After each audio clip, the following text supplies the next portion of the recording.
Hi, you guys. This thing's kind of blowing my mind. Even though I'm tired, I'm gonna try to make this video. Um, I don't know where to start. Is this where I wanted to be? Yeah. Why did it just update? Maybe because I was doing something. So this morning, you guys, I was looking this up, and I found the calendar. I don't know why I was looking it up because something triggered me to look it up. And then I eventually, I was like, oh, something in the verbiage made me think about the Passover dream that I put out. Okay, I was beginning to watch a video by the Exalted Lamb. I think that's the name of the channel. I'll leave it below. And I feel like uh, I kind of got distracted and went down to the comments, and someone was saying something about how this is the in a couple days the ecclesiastical year begins, the year of the church. Da da da da da. So I was like, okay. So I was trying to look up the Jewish calendar. That's what I did, and I noticed that Nisan 1, I believe, starts tomorrow. And so when I saw this calendar, I sent it to Kim Fisher because she just put out a video about the widespread panic, and she did it like a little compilation. And I think she's seen the cross with the circle on it.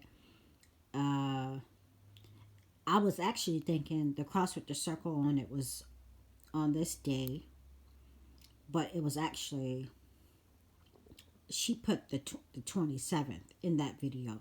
Okay, she just did the little compilation. So today I saved it this morning, and I sent it to Kim Fisher.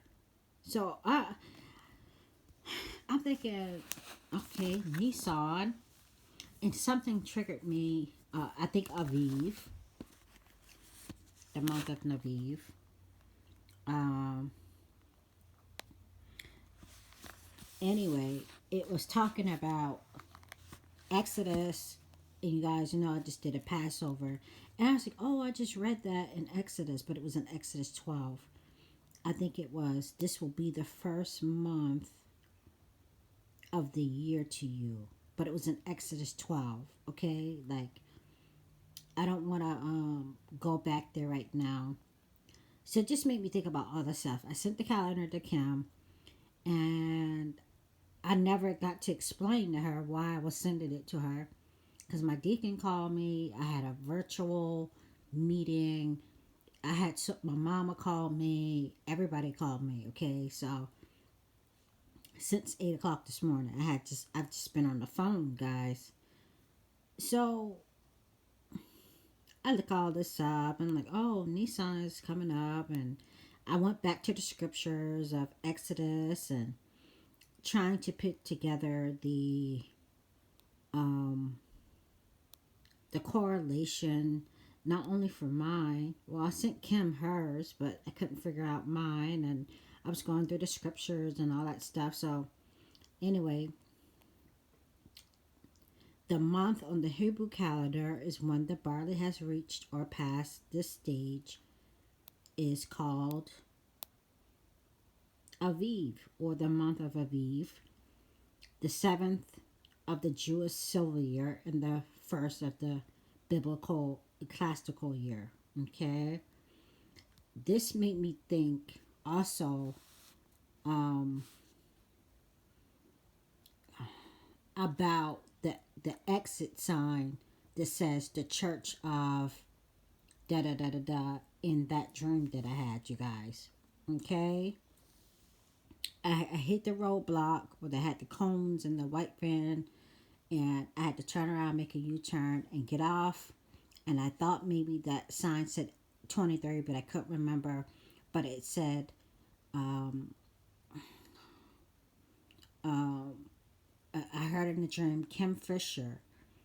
What Kim Fisher said, when they put that sign up, that you'll know that's the exit that you will take. And I knew that the sign had the church of, I almost want to say Jerusalem, but the church of something. Okay? So when I seen all this information about Nisan being the first biblical ecclesiastical year, the first of the biblical ecclesiastical year, it made me think about the dream, and then it made me think about Kim Fisher. So I sent it back to her, and I never explained why I sent it to her. I just got busy.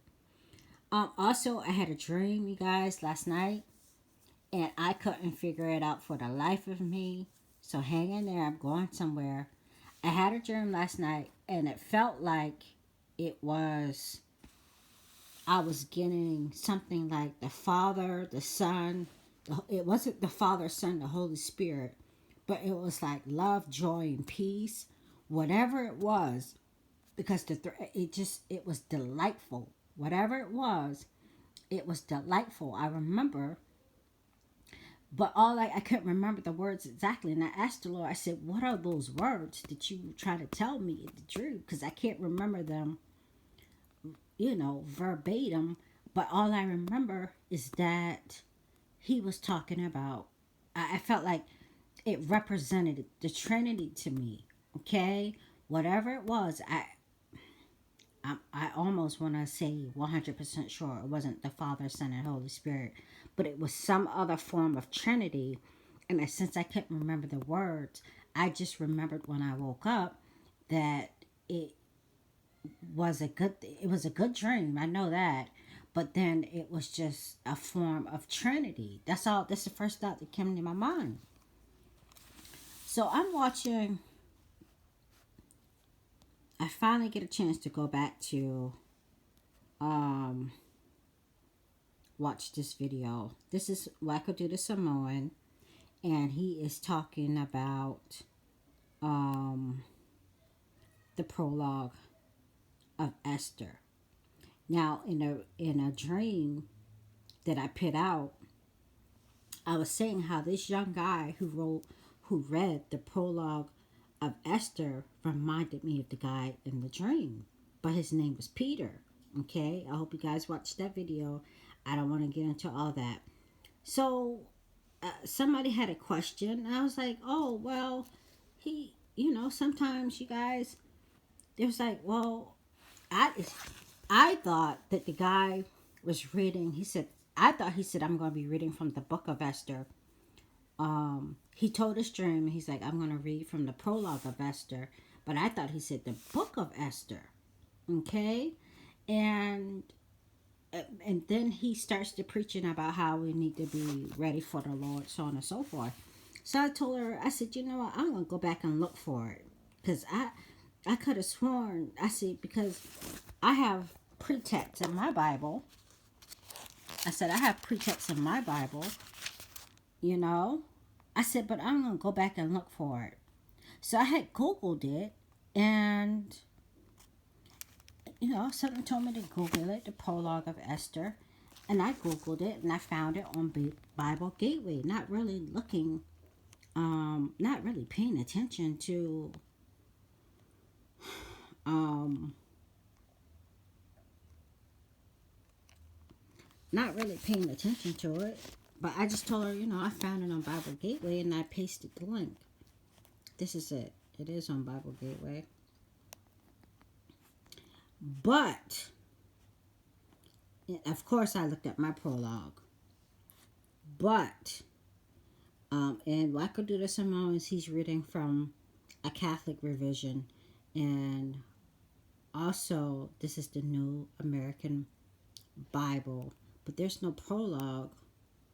There's no dream of Mordecai's in the Bible.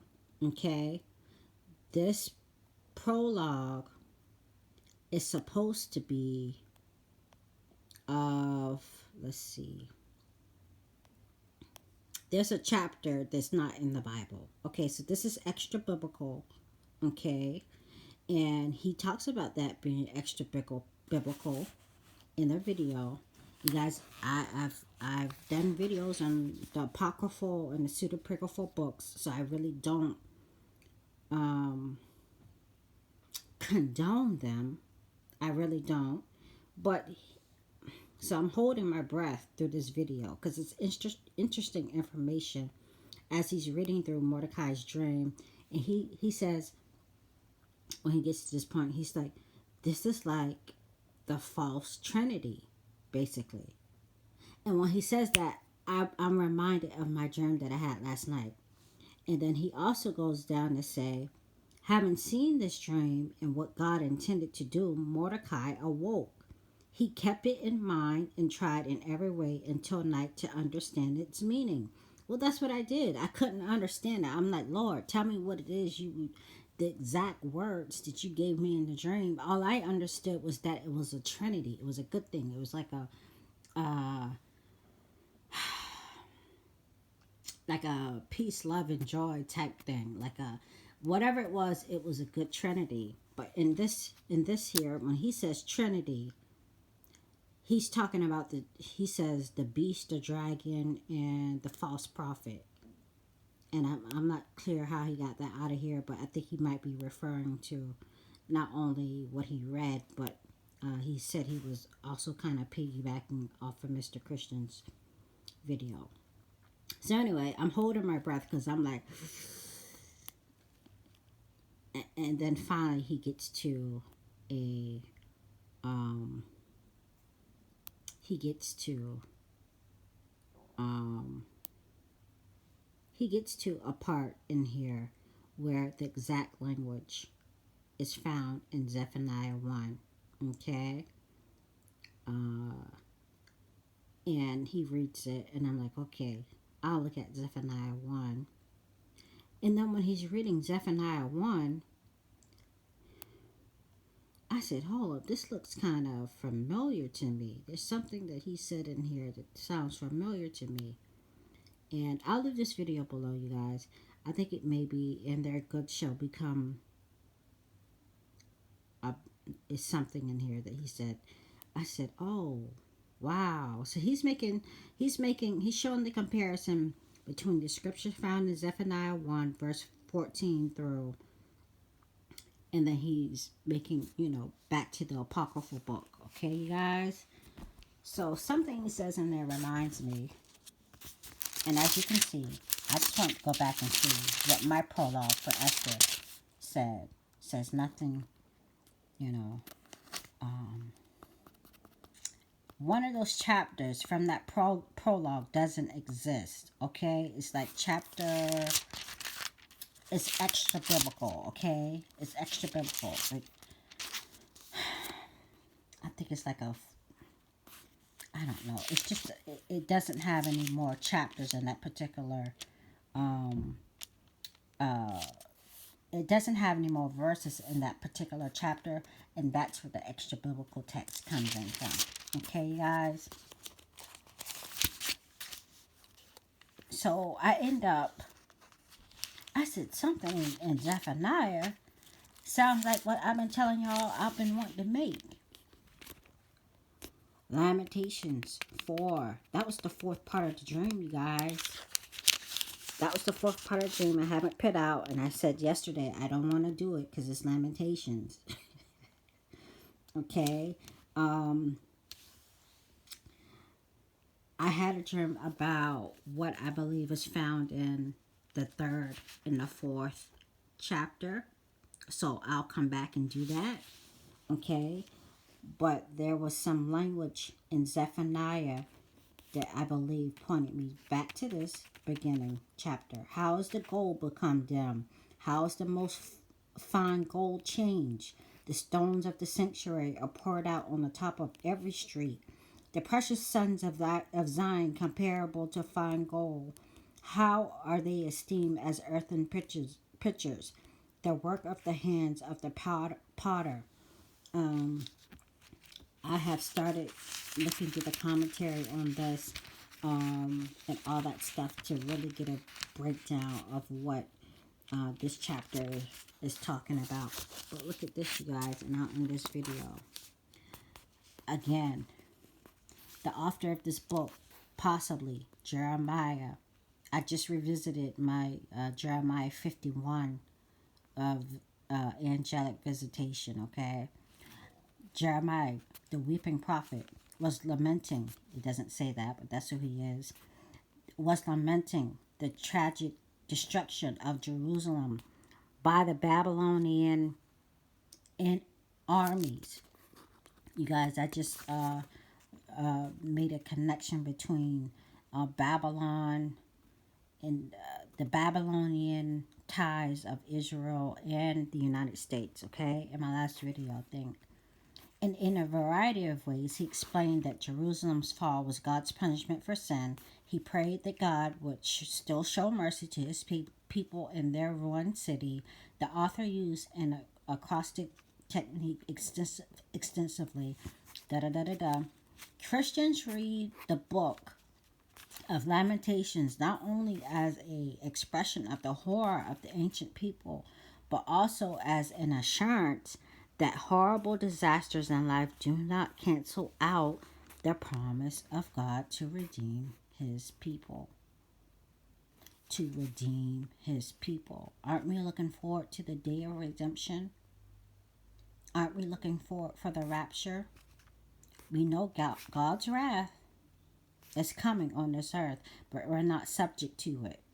Jacob's trouble is coming, not only for Israel, but Jacob's trouble is for the unrepentant Jews and Gentiles. Okay? God will always, at the end, defend Jerusalem, but even in the battle of Armageddon, but they will have to go through their disciplining, okay? And God forbid, on Passover, that they pit up a lamb. Okay, I just want to tie that in to what it hit me like a ton of bricks when he said the Trinity. You guys, I had a dream last night. I just remembered that it reminded me of the Trinity. It wasn't the Father, Son, and the Holy Spirit, but I knew whatever was spoken in that dream, it was of a triune. You know, it was three, okay? And I just thought it was fascinating. I'll leave all videos below. I'll leave the Exalted Lamb, how I started on this one journey. I'll leave Kim Fisher's video, if you haven't seen it last night, her compilation of widespread panic. And this is kind of how I started with me looking for Nisan. Also, I'll leave Whacadoodle Samoan's video below also. And that's it. Okay? If you have any questions about the apocryphal books, I have done teachings on them. It is in a playlist. Okay? I have others to add in that playlist. I think I might just do that now. Videos that I've had saved, I might just go ahead and add it to that playlist. Extra. And it was kind of some of the information that I researched to be able to teach on it, because I had no idea, you guys. I've never heard of an extra biblical book. But I was kind of glad when he did go and show in Zephaniah. You guys, our Bible still tells us that it's time to go home. Okay? It's time to go home. The wrath of God is about to be poured out on this earth. And the day of redemption, the promise of God to redeem his people still stands. The horrible disasters in life do not cancel out the promise of God to redeem his people. Okay, you guys? I know this video is long, but I had to make it. I had to show you guys what I saw today and tell you about the dream.